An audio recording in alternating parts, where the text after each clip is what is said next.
Bonjour à tous. Aujourd'hui, j'ai le plaisir d'interviewer Stéphane Brio. Il est le papa de 4h18 et de l'incubateur. Pourquoi lui? Parce que j'aime sa personnalité, j'aime sa franchise, son franc-parler, et j'avais simplement envie de lui poser quelques questions aujourd'hui. Je vous laisse découvrir Stéphane pour ceux qui ne le connaissent pas encore.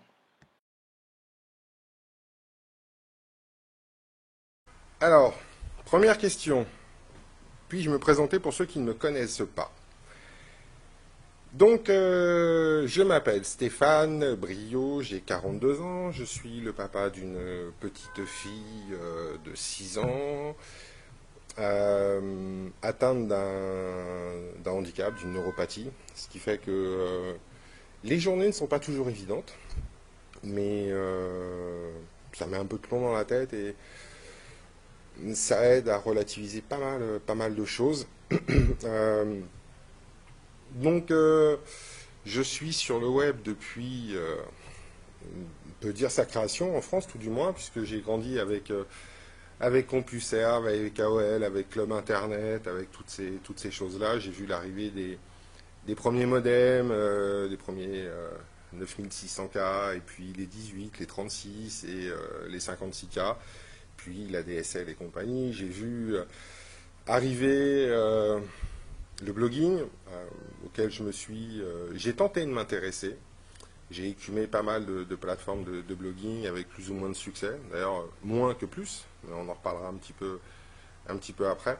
Je suis surtout fondu de référencement, de marketing, d'une manière générale de communication. J'ai pas envie d'avoir une étiquette SEO, j'ai pas envie d'avoir une étiquette marketing. Ce qui m'intéresse surtout, c'est la communication sous toutes ses formes. Je crois que c'est ça qui est surtout intéressant, c'est comment utiliser l'outil Internet et à l'intérieur de l'outil Internet, les différents outils qui sont mis à notre disposition pour pouvoir communiquer. Pas forcément vendre, mais communiquer. Donc ça va toucher aussi bien des gens qui sont passionnés par ce qu'ils font, qui ont simplement envie d'échanger sur leur passion, que des gens qui ont envie de vendre. Mais le principe reste à peu près le même. On ne va pas rentrer ici dans le détail, c'est pas le propos, mais quand vous communiquez bien, vous vendez mieux, quoi qu'il en soit.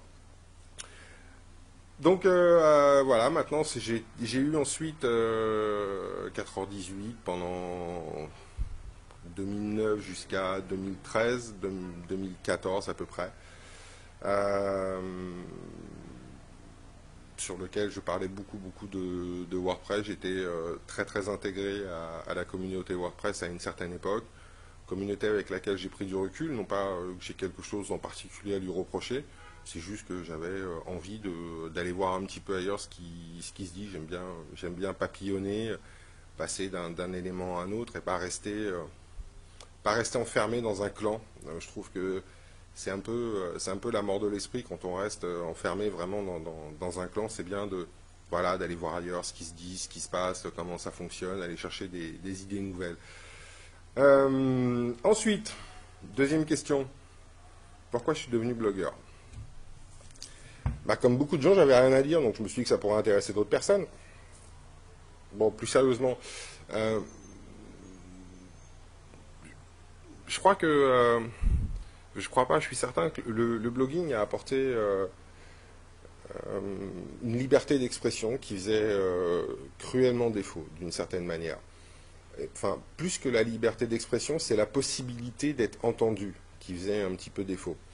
On était dans un système qui était vraiment vertical, où on avait la télé qui parlait à des millions de gens, et puis ces gens voilà, discutaient un peu entre eux à la machine à café et autres, mais ça allait pas bien loin, donc il y avait une forme de pensée unique. Et avec la démocratisation du web et des outils de communication qui sont à notre disposition aujourd'hui, tout à chacun a la possibilité d'avoir une tribune et de pouvoir communiquer sur ses idées, qu'elles soient bonnes ou mauvaises, peu importe, mais c'est le principe de la démocratie, c'est que même si vous avez envie de dire que les gens d'en face sont les pires enculés de la Terre, vous pouvez. Voilà, il y a une forme de liberté d'expression. Avec donc ses bons et ses mauvais côtés. Aujourd'hui, donc, on a tous la possibilité de pouvoir ouvrir un blog, de pouvoir ouvrir un compte sur un réseau social, peu importe l'outil qui va être usité. Ce qui va être important, c'est le message que l'on va vouloir faire passer. Et le blogging, en ça est très bien. Je préfère le blog à une plateforme de réseau social parce que au moins vous êtes chez vous. Chez Facebook, chez Twitter, chez LinkedIn, chez Viadeo, peu importe chez qui vous voudriez être, même une plateforme de blogging, vous n'êtes plus propriétaire de vos écrits. C'est dans les conditions générales d'utilisation, les trois quarts du temps, vous n'êtes pas spécialement propriétaire de vos écrits. La plateforme peut les utiliser pour en faire un peu ce qu'elle veut et vous censurer, machin, et c'est ça. Je prends un exemple simple, hein, vous montrez un bout de téton sur Facebook, waouh, c'est un peu l'enfer. Voilà, sur votre blog, si vous avez envie de montrer un bout de téton, vous pouvez. Voilà, juste ça. Donc, on a cette possibilité aujourd'hui d'avoir son propre espace sur Internet et de pouvoir communiquer avec des gens, de pouvoir créer un échange, créer un dialogue, créer un débat. Le problème, c'est que aujourd'hui, il y a beaucoup de gens qui veulent parler, mais il y en a peu qui veulent écouter réellement. On est en train d'apprendre réellement à communiquer. On reste encore très jeune par rapport à cette possibilité de communiquer. Je rappelle qu'il y a 10-15 ans, on n'avait pas cette chance-là. Si vous vouliez communiquer, ça vous coûtait un bras, un œil, une jambe et l'hypothèque sur la maison. Communiquer, ça s'apprend. Et l'espèce humaine, dans sa grande majorité, est en train d'apprendre ce qu'est la communication au sens large du terme. Il ne suffit pas d'ouvrir un blog et de dire je vous emmerde ou je vous aime et c'est de la com. Non, pas du tout. C'est un peu plus subtil que ça. Donc on est en train d'apprendre toutes ces choses-là. Ce qui rend les choses très très intéressantes, très palpitantes, parce qu'on voit beaucoup de choses, on voit des gens tenter des trucs, se planter, réussir. Donc il y a un espèce de mouvement comme ça qui est quasi perpétuel, mais qui est très très intéressant à suivre. Et je ne suis pas différent de tout le monde. Je me suis approprié aussi l'outil. Pardon, veuillez m'excuser, c'est mon cancer du poumon et ma pneumonie qui font des leurs. Donc, comme tout à chacun, je continue d'apprendre, d'évoluer, de tester, d'essayer, de faire des conneries, de faire des choses bien. Voilà, et d'évoluer. Je continue d'évoluer. Ce qui nous amène à la troisième question que Romuald me pose, c'est peux-tu nous parler de l'évolution de 4h18 au cas? Déjà 4h18, ce qu'il faut savoir, c'est que donc c'est l'heure de naissance de ma gosse. Ça devait être un blog tout à fait personnel et familial, puisqu'on a un bout de famille à Madrid, on en a au Mexique, on en a dans le nord de la France, on en a sur Paris, enfin c'est un petit peu éparpillé tout ça. Ce qui rend la culture familiale très riche, mais c'est pas forcément toujours évident de se voir. Et comme c'était du côté de ma femme la première petite fille, donc c'est la première fois que mes beaux-parents étaient grands-parents, et puis c'était aussi moi en tant qu'aîné pour ma maman, puisque mon papa est décédé depuis quelques années maintenant. Pour ma maman, c'était la première petite fille, le premier enfant de son aîné. Donc quand on est un peu catholique, pas forcément pratiquant, mais quand on est un peu catholique, l'aîné représente quelque chose, donc le premier enfant de l'aîné, c'est pas anodin. Donc je m'étais dit, bon, on va faire un petit blog, poster des photos, faire quelques articles comme ça, où moi je parlerai au nom de ma fille en racontant un petit peu les tribulations d'un nouveau-né dans cet univers. Et puis en fait, ça a pas pris, hein, parce qu'ils sont plus Facebook qu'autre chose. Donc bon, bah voilà, vous êtes Facebook, hein, on va rester là-dessus. Et je me suis retrouvé donc avec ce nom de domaine sur les bras.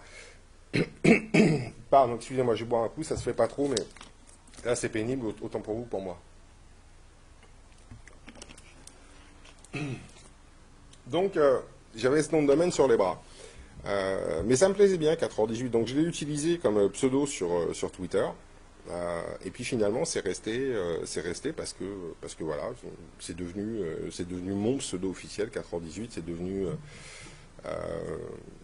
je dirais pas une marque, ce serait un peu pompeux, mais dans l'univers du blogging, à un moment donné, quand on parlait de 4h18, on savait exactement de qui on parlait. Euh, Ce qui n'était pas pour me déplaire. Quand on fait de la com, on a envie aussi, à un moment donné, de pouvoir être identifié rapidement. Alors que les gens aiment ou aiment pas, ça c'est un autre débat. Personnellement, qu'on m'aime ou qu'on m'aime pas, je m'en fous un peu, dans le sens où je préfère qu'on se souvienne de moi d'une manière générale. Ce qui est important, c'est de ne pas laisser les gens insensibles. Voilà. On aime ou on n'aime pas, mais au moins on ressent quelque chose. Et en communication, si vous mettez un peu le nez dedans, vous comprendrez très vite que l'émotion est importante et que faut pas laisser indifférent. Il faut surtout pas laisser indifférent d'une manière ou d'une autre. Faites pas n'importe quoi, mais il faut pas laisser indifférent. 4h18 a fait sa petite vie, donc c'est devenu un blog sur lequel on parle, sur lequel j'ai longtemps parlé de WordPress, et puis j'ai eu envie de parler du blogging au sens large du terme, parce que c'est un peu, si vous imaginez, enfin WordPress c'est un outil, et donc j'aime beaucoup WordPress, j'aime beaucoup sa communauté, qui m'a beaucoup enrichi. Même si on n'est pas toujours d'accord, mais ça c'est pas grave. J'ai un certain caractère et je dis parfois avec une certaine virulence ce que je pense. Je prends des médicaments pour me soigner. Mais bon, ça n'empêche pas que j'ai beaucoup de respect pour tout ce qu'a fait la communauté jusqu'à présent et que je trouve remarquable le temps passé par les piliers de cette communauté pour aider les autres. Mais moi j'avais envie, voilà, j'avais envie, ce que je vous disais tout à l'heure, j'avais envie d'aller voir un petit peu ce qui se passait ailleurs. Donc j'ai commencé à parler de référencement, à parler de marketing, et puis comme j'avais la chance de connaître pas mal de personnes de droite et de gauche, parce que ça fait un petit moment que je suis là-dedans, eh ben, j'ai été chercher les uns, les autres, on a discuté, j'ai continué de m'enrichir, et voilà. Euh, ce qui a fait que 4h18 est redevenu un blog tout à fait strictement personnel, il y a eu des problèmes professionnels dont je parlerai pas parce que ça serait mettre le focus sur des gens qui n'en valent vraiment pas la peine. Euh, donc voilà. Mais surtout, ce qui a été le déclencheur, ça a été la maladie de ma fille qui s'est déclenchée fin 2013. Euh, et à ce moment-là, j'ai un peu le ciel qui m'est tombé sur la tête. Hein. Je me suis senti un peu comme les Gaulois qui, dans Astérix Obélix, se protègent avec des boucliers en ayant peur que le ciel leur tombe sur le coin de la gueule. Bah là, avec ma femme, il nous a un peu tombé dessus, hein, le machin. Et quand vous prenez la voûte céleste sur les épaules, ça fait un peu bizarre, ça pèse de son poids quand même. Donc, j'avais vraiment plus envie de bloguer. Ce qui comptait vraiment à ce moment-là, c'était de m'occuper de ma famille, de ma fille, euh, et de sauver ce qu'on pourrait éventuellement sauver. Parce qu'il y a des maladies comme ça, quand elles se déclenchent, vous allez voir les médecins, ils vont dire, c'est pas. Donc vous savez qu'il se passe quelque chose, vous savez que c'est le bordel, mais vous ne savez pas jusqu'à quel point, vous ne savez pas ce qui va se passer ou quoi qu'est-ce. Donc ça, cette situation-là a duré presque un an. Donc ça a été très très compliqué. Donc forcément, 4h18, si vous voulez, ça me passait un peu, pas un peu, ça me passait carrément au-dessus de la tête. Aujourd'hui, ça fait 2 ans, on sait beaucoup mieux où on en est avec la maladie de la petite, tout va mieux, on va être clair, tout va mieux. Est-ce que le pire est derrière nous? On ne sait pas trop, mais on apprend à vivre avec. Euh, c'est ça qui est un peu bizarre dans la philosophie de la vie, c'est que quand on fait des enfants, on ne sait pas trop où on va aller, mais on n'est pas inquiet parce que voilà, on a plein d'exemples de mômes, de droite, de gauche, où les parents avancent comme ils peuvent, ils font de leur mieux avec leurs enfants et on ne sait pas trop où on va avec quoi. Là, on est un peu dans la même situation, sauf que on a une vie qui est rythmée par une maladie et finalement, on se rend compte que ne pas savoir quand ça va pas bien, c'est très très angoissant. C'est très très angoissant. Donc, bah, on apprend à vivre avec. On apprend à vivre avec. C'est pas forcément évident tous les jours. Au premier titre pour la petite en elle-même, mais elle fait preuve d'un courage sans nom. tous les parents sont fiers de leur rejeton, hein, faut être clair. Je ne sais pas si je suis plus ou moins fier que les autres, et je m'en fous un peu, la question n'est pas là. Mais quand je vois ce qu'elle a, et quand je vois comment elle se débat, comment elle avance et le courage dont elle fait preuve, bah, je suis steaké par ce petit bout de cul de 6 ans qui est vraiment énorme. Et ça donne du recul sur les choses. Déjà, avoir un enfant, ça vous met un bon recul sur la vie. Et puis quand vous êtes face à des épreuves comme ça, c'est... waouh. Donc 4h18 a périclité de sa belle périclitation, de son périclitage. Mais j'avais pas envie de le laisser mourir définitivement, parce que j'y suis très attaché. Donc j'ai tout viré et c'est redevenu un espace sur lequel voilà, je dis ce que j'ai envie de dire. Donc la baseline c'est 4h18, délit d'opinion. Pour ceux qui ont connu l'historique de 4h18, voilà, ils comprendront le délit d'opinion. Et puis, à un moment donné, quand les choses se sont stabilisées avec la petite, c'est bon, voilà, on sort un peu la tête de l'eau, et il faut bien se remettre au boulot et compagnie, et qu'est-ce qu'on va pouvoir inventer. Donc le cas, l'incubateur, alias le cas, a pris naturellement le relais de ça. Donc avec autour de ce projet le groupe Facebook, Parlons Blog, avec aujourd'hui 2 nouveaux groupes Facebook, un dédié à l'autopromo et un dédié à la veille, parce qu'il y a des gens qui n'aiment pas du tout Twitter, qui n'aiment pas, donc plutôt que de les forcer à venir sur Twitter, je me suis dit, bon bah voilà, je diffuse déjà ma veille sur Twitter, comment je peux faire pour la diffuser sur Facebook?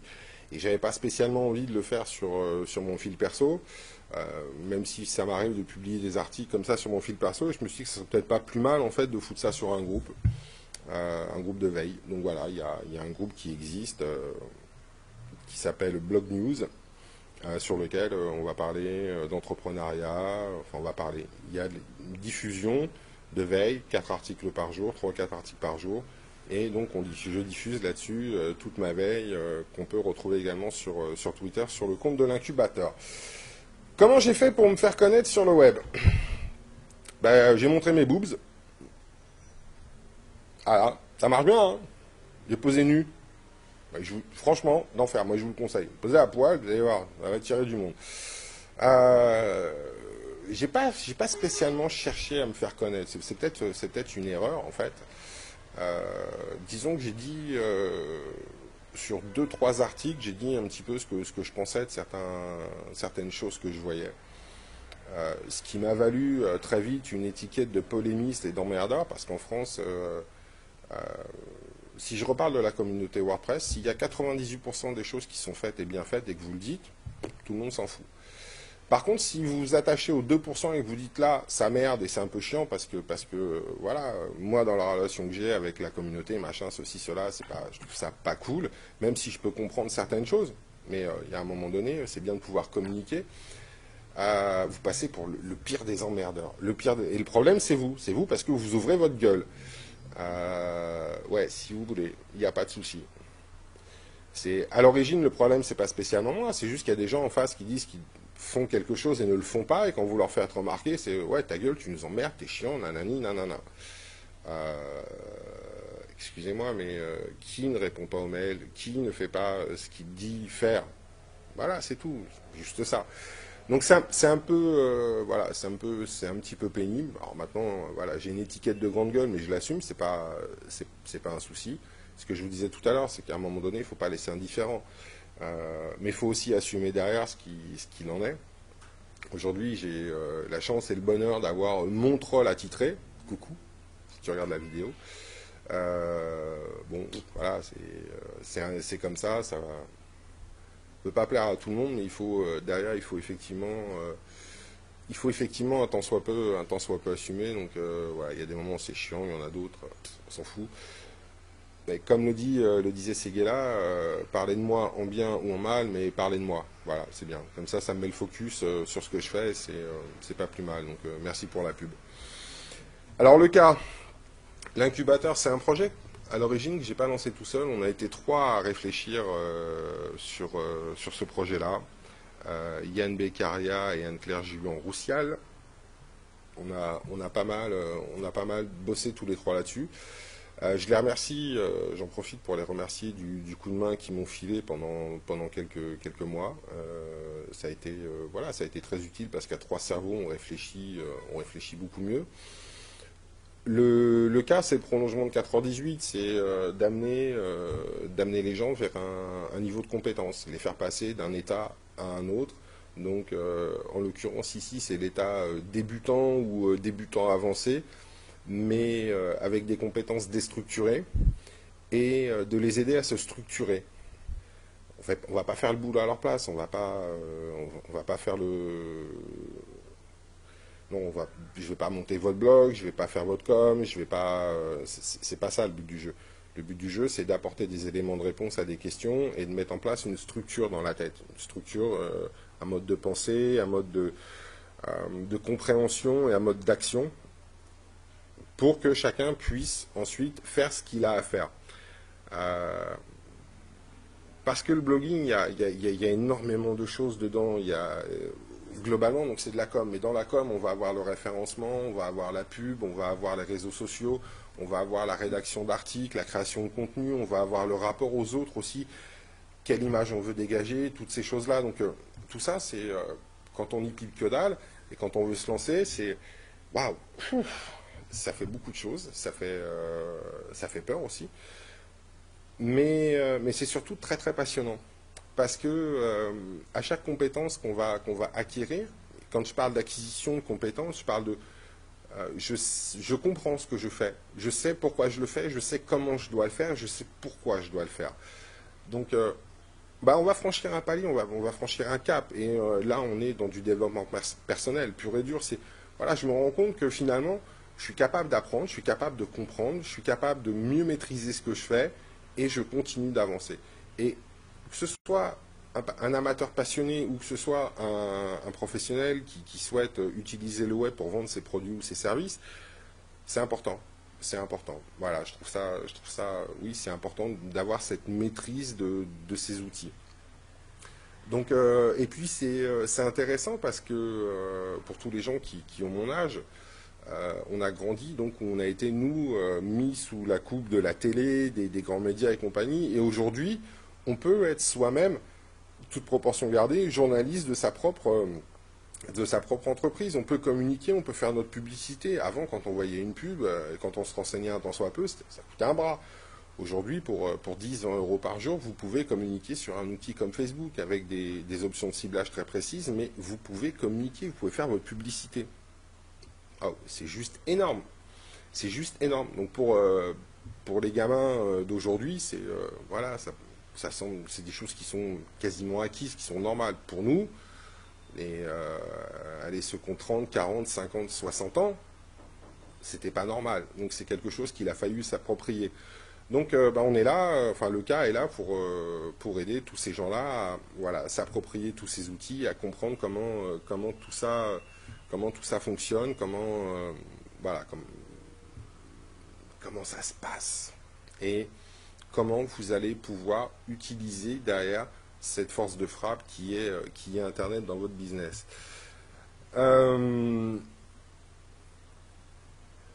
Alors il y a aussi de façon plus sporadique la possibilité effectivement de faire un petit peu de coaching. Là c'est autre chose, c'est autre chose. C'est un prolongement. On va vraiment travailler en one-to-one. Alors,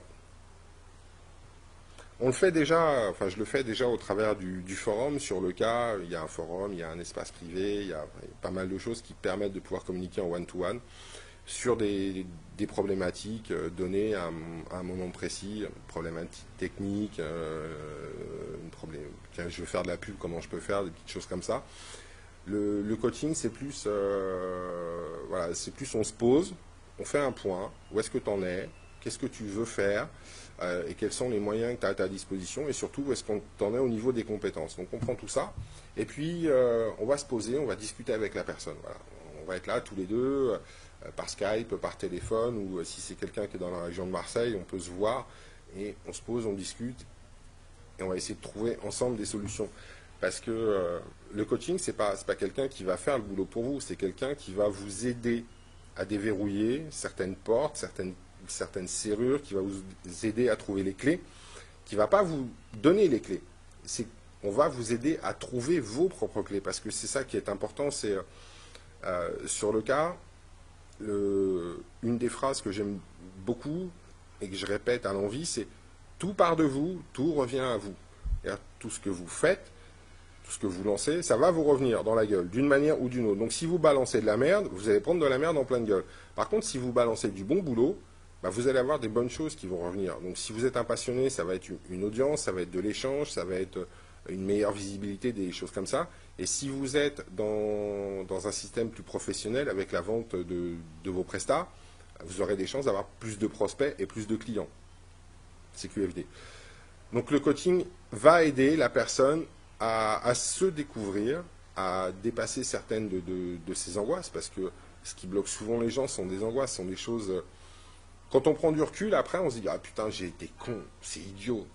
Mais non, c'est pas idiot, c'est que tout simplement on a des peurs, on a cette culture de l'échec en France et on a un mal de chien à passer outre ce putain de plafond de verre. Les compétences sont là, l'envie est là, mais il y a un moment donné, on a été tellement éduqués à coup de trick dans la gueule, à coup de rayures sur nos copies parce qu'on avait fait une erreur, que on est dans un pays où pour avoir les encouragements, quand on est au lycée, il faut avoir 17 sur 20. Et les félicitations, c'est à 19. Ouais, en dessous de 17 sur 20, vous n'existez pas, quoi. Ça va, l'élitisme, à un moment donné. Donc, il y a des tas de gens qui à un moment donné, se sont sentis complètement écrasés par ce plafond de verre. Et puis par cette peur de l'échec, parce qu'on est, ouais, tu t'es trompé, c'est mal, t'as compris, tu t'es trompé, c'est mal. Alors, on se calme, c'est bon, ça va, on fait tous des erreurs, donc on lève le pied et on se détend, quoi. Et le coaching, c'est beaucoup de ça. C'est beaucoup de ça. On va essayer de faire en sorte que la personne trouve les clés pour déverrouiller. Ça prend plus ou moins de temps, c'est un processus psychologique. Voilà, il y a des gens avec qui je communique depuis 1 an et demi, 2 ans, et qui ont fait le chemin. Ça y est, ils ont fait le chemin, ils ont trouvé leur voie, ce sont des clients que j'ai eus, voilà, il y a 1 an et demi, 2 ans, et qui sont maintenant en train de s'épanouir, parce que c'est pas comme ça du jour au lendemain. Ça demande un petit peu de temps, plus ou moins de temps. Il y a des gens qui en quelques semaines vont basculer, d'autres avec qui ça va prendre plus de temps. Mais c'est ça qui est intéressant, c'est de pouvoir filer un coup de main à quelqu'un sur une problématique à un moment donné pour que cette personne puisse s'épanouir. C'est ça qui est très sympa. Alors, Romuald me demande pourquoi je me suis lancé dans le format vidéo. Parce que je suis beau. Et que je trouve que le monde a le droit d'être ébloui par la beauté qui est la mienne. C'est crédible, hein? Non. Non, pourquoi je suis passé par la vidéo? Parce que j'ai envie de tester, voilà, je suis un peu curieux, je fais de la vidéo, je fais de l'audio, je fais de l'écrit. J'aime beaucoup écrire, mais il y a un moment donné dans la relation que j'ai avec les gens autour de moi, j'ai envie qu'il y ait, qu'il se passe autre chose. J'ai une façon de parler, une façon d'écrire, même si les deux sont assez proches l'une de l'autre. Je pense que le fait de pouvoir à un moment donné appuyer avec un regard, le fait de donner une intonation sur la voix, sur certains mots, la façon de chercher les mots ou autre, le comportement qu'on a de façon complètement naturelle devant la caméra peut en dire beaucoup sur ce que l'on est ou ce que l'on n'est pas. Depuis que je fais de la vidéo, j'ai toujours fait en impro. J'ai juste parfois, vous voyez, un petit truc, là, une petite fiche sur laquelle je note 2-3 choses qu'il faut que je fasse. Donc j'ai un tout petit script, étape 1, 2, donc je vais parler de vous. Les mots-clés, ça, pour une des vidéos que j'ai faites, par exemple, j'ai fait un truc en 4 vidéos. Première étape, je parlais des gens eux-mêmes, donc de l'auditoire, donc de l'impatience, la culture de l'échec, la technique. Voilà, bim bam boum. Donc je sais que voilà, mon déroulé est comme ça. Ensuite marketing, ensuite référencement, et on y va et je déroule. Et tout ça, c'est déroulé de façon naturelle. J'ai pas un prompteur devant moi. Je pars du principe que je vais parler de choses que je connais, que je maîtrise. Et la meilleure façon d'en parler, pour capter l'auditoire, c'est pas d'être là et de répéter, je fais pas le 20 heures, quoi, si vous voulez, je m'en fous. Mais je vais me planter. Donc la vidéo, je vais la refaire 2, 3, 4, 5 fois, jusqu'à ce que je trouve à un moment où je me dis, ouais, là c'est bon, ça va. C'est bon, oui, il y a encore quelques trucs à perfectionner, mais ça va passer, c'est clean, voilà. Et c'est un jeu très très amusant. C'est un jeu très très amusant. Donc personnellement, j'y vois rien de narcissique, je m'en fous un peu. J'ai la gueule que j'ai. Si vous avez un problème avec ma gueule, adressez-vous à ma mère, hein, c'est elle qui m'a fait comme ça. Donc pour toutes les réclamations, Paris 14e, Madame Brio-Annick. Et puis voilà. Donc je fais avec ce qu'on m'a donné. J'ai une bonne gueule, tant mieux. J'ai une sale gueule, tant pis. Vous pouvez vous mettre sur un autre onglet et écouter ce que je dis, si ça vous intéresse. Et puis voilà. Je vais quand même essayer, si vous voulez, de capter un auditoire le plus large possible. Mais il y a un moment donné, je ne peux pas plaire à la terre entière. Donc voilà.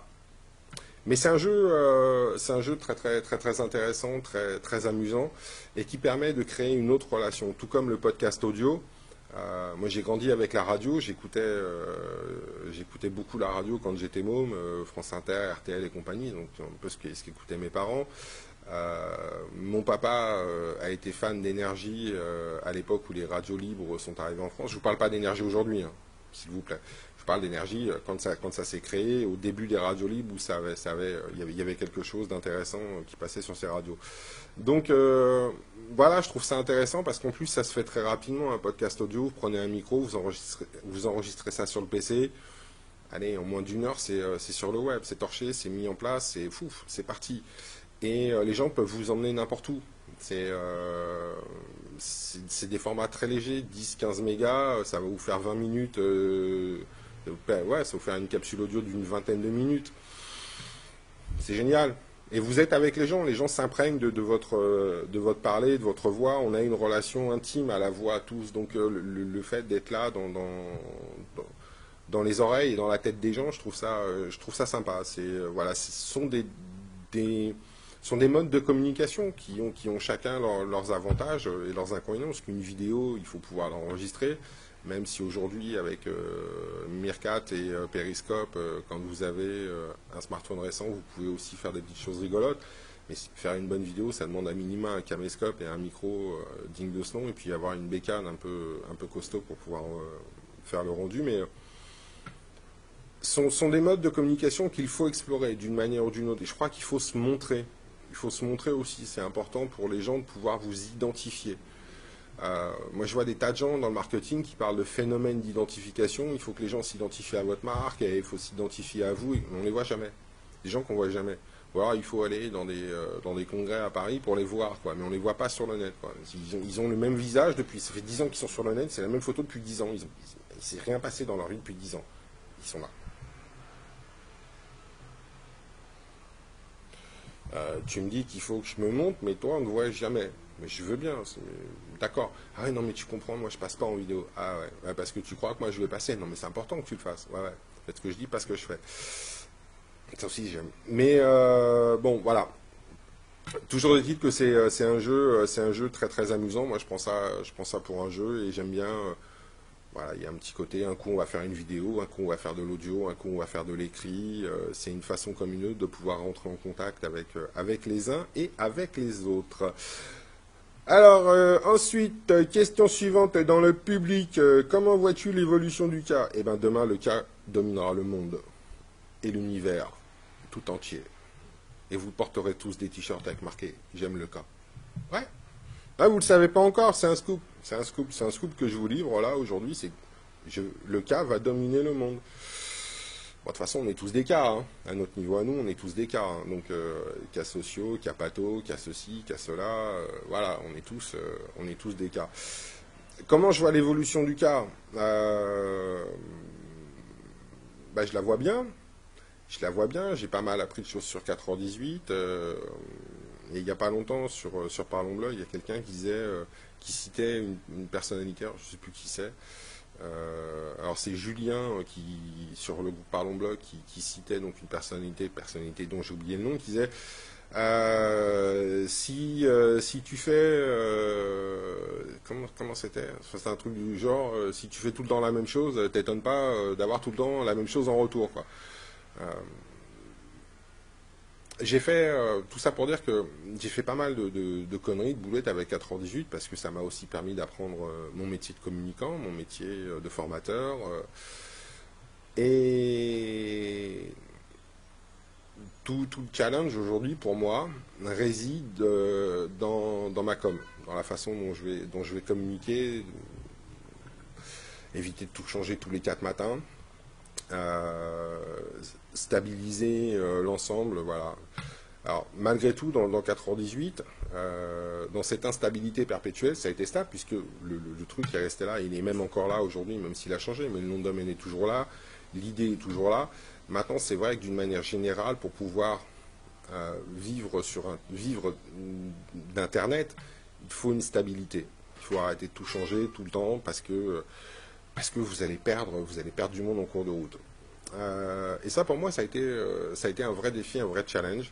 Donc c'est voilà, apprendre un petit peu de ses erreurs et pouvoir avancer, parce que et je vais paraître prétentieux, mais en termes de contenu sur ce qui est proposé sur le cas et sur la formation qui s'appelle le Codex, j'ai aucun doute. J'ai aucun doute. J'ai vu tellement de formations de mes concurrents ou d'autres personnes, de concurrents, des gens bien ou des gens cons, peu importe, mais j'ai vu tellement d'autres produits qu'aujourd'hui je suis capable de savoir à peu près où se situe le produit Codex. Sur le marché qui est celui de l'apprentissage du blogging, de vous filer les bases et compagnie, je vois pas bien qui va pouvoir venir me damner le pion. Sincèrement, je vois pas qui peut venir me damner le pion. Tant en termes de contenu, de qualité des intervenants que du support. Je peux paraître très très prétentieux, mais j'ai quand même la chance d'avoir une jolie pilée de noms, d'avoir une grosse expérience du web. Non, je suis très confiant. Par contre, oui, effectivement, il y a des progrès à faire en termes de communication ou autres, donc qui sont en train d'être faits, voilà, on stabilise, on teste, on essaye, on voit des choses. Mais j'ai vraiment bon espoir sur ce projet-là. Ça va dépendre en grande partie donc de ma faculté à me donner un petit peu plus de temps aussi, à être un petit peu patient. Mais là, sur les clients qu'on a là actuellement, les retours sont très bons. Les gens sont vraiment très contents. Quand j'appelle une personne pour lui filer un coup de main parce qu'elle a un pépin, que la personne me dit putain, mais waouh, c'est vendredi soir, il est 9h, et tu m'appelles, tu déconnes pas avec l'assistance. Non, il se trouve que là j'ai du temps, et plutôt qu'on y perde le week-end, je t'appelle, ça nous prend 10 minutes et on règle le problème et fin de l'histoire, quoi. Et quand on entend les gens derrière être super contents au téléphone, on se dit qu'on tient le bon bout quand même, hein. On n'est pas loin de la vérité, donc je le vois bien, ça va prendre 1 an, 2 ans sans doute avant que le truc soit bien posé, bien épanoui, mais voilà, je continue d'apporter du contenu, je continue de m'occuper des gens, je continue de faire ce que j'ai à faire, et je trace ma petite route, et il y a bon espoir. Il y a bon espoir. Ce que je pense, mon cher Romuald, du manque d'événements SEO sur Marseille, pas grand-chose. Fondamentalement, pas grand-chose. Je vais plus parler de Marseille d'une manière générale, et je trouve que c'est un gâchis, cette ville. Voilà, ça fait 10 ans que je suis ici. J'ai eu un métier qui m'a permis pendant 2 ans de faire le tour de la France, quoi. Mais littéralement, alors, tous les trous du cul paumés en surface en France, les bleds paumés, je les ai faits, tout comme les grandes villes. j'ai rarement vu une ville avec un tel potentiel. Il faut dire que d'un autre côté, elle part de tellement bas que c'est compliqué d'aller plus bas. Mais c'est un tel bordel là-dedans que on sait rarement qui fait quoi. Alors c'est pas Chicago, mais il y a quand même une espèce de culture de la magouille, on va dire, qui parfois est rigolote et qui à d'autres fois est vraiment pénible parce qu'elle empêche la ville de vraiment se développer. Euh, c'est une ville qui est très contrastée, à la fois vraiment pénible avec le bruit, les bouchons et la saleté de ses rues, mais hyper attachante en même temps parce que c'est simple. Les gens se prennent pas plus la tête que ça en fait, globalement.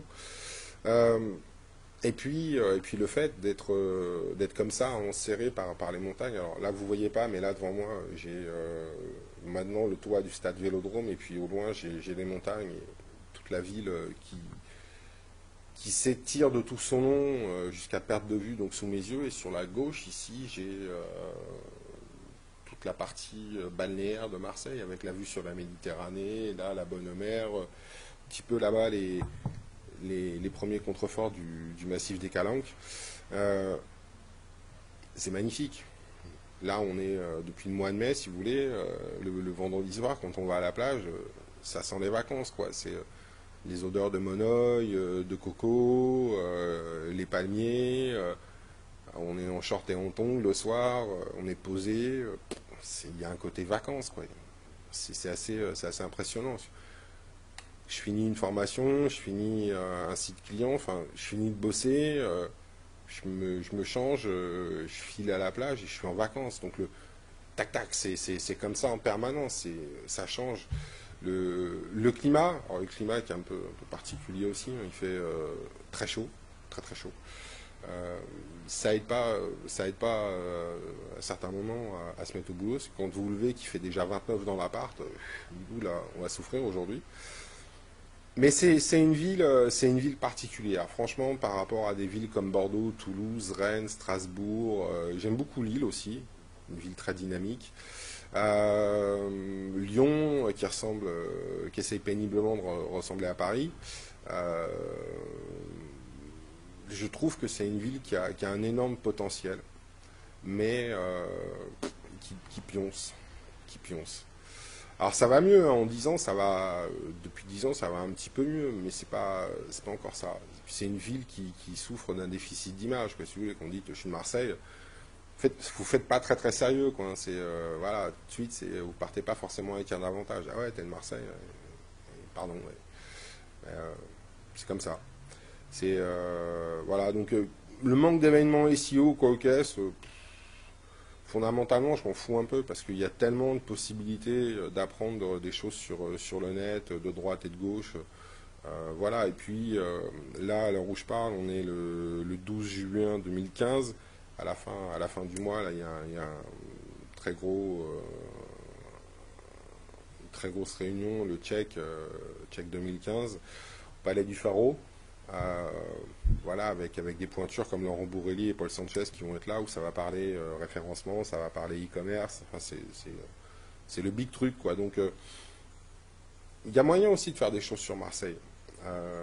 J'y pense, on parlait de l'évolution du cas, ça fait partie des choses que je voudrais mettre en place sur Marseille, euh, mais chaque chose en son temps, parce qu'il faut des sous. Donc venez nombreuses et nombreux acheter la formation de Lucas pour que je puisse faire quelque chose de chouette sur Marseille et vous viendrez un bel événement sur le blogging à Marseille, prendre le soleil pendant 2 jours. On ira bouffer des grillades sur la plage le soir et la journée on fera bien. Mais pour ça il faut des sous pour organiser le truc. Donc si tu es sponsor MSN, tu peux me contacter aussi. Voilà, un petit mot pour la fin. Euh, Bon, un petit mot pour la fin. Je me suis un peu étalé en fait, hein. J'ai pris un peu mes aises. J'espère que vous ne vous êtes pas endormi. Si c'est le cas, debout! Vous vous réveillez, c'est fini. Vous allez pouvoir reprendre une activité normale. Je finirai donc en remerciant l'hôte des lieux de m'avoir accueilli gentiment, même si j'ai pas bougé de chez moi, mais de m'avoir ouvert les colonnes du blog de lui-même. Et puis ouais, gardez à l'esprit que dans le blogging, tout part de vous, c'est vous, et tout revient à vous. Gardez bien ça à l'esprit, c'est vous qui êtes à la barre. Il n'y a pas de formule miracle, il n'y a pas de secret. Le secret, réellement, sincèrement, c'est le travail, c'est l'envie, c'est la volonté d'apprendre, la volonté de se dépasser, la volonté d'arrêter d'avoir peur, de se planter. C'est pas grave si vous vous plantez. On va pas vous tuer, il n'y a pas un peloton d'exécution qui va venir chez vous, vous mettre une bastos dans le buffet. Voilà, il y a pas mort d'homme, votre vie n'est pas en jeu. Ça part de vous, ça revient à vous. Voilà, donc il y a moyen d'apprendre, il y a moyen de progresser, il y a tout ce qu'il faut sur Internet, il y a le cas. N'hésitez pas, apprenez, soyez curieux et vous verrez que les choses, même si ça prend du temps, il y a moyen d'accélérer un peu les choses, mais même si ça prend un peu de temps, ça vaut le coup. Ça vaut le coup. Si vraiment vous êtes motivé, ça vaut vraiment le coup. Voilà, ben, merci de m'avoir écouté. Je vous embrasse, avec un gros bisou. Et puis à très bientôt sur incubateur.com, incubateur avec un K. Voilà, merci messieurs, dames, ciao, ciao, bye bye.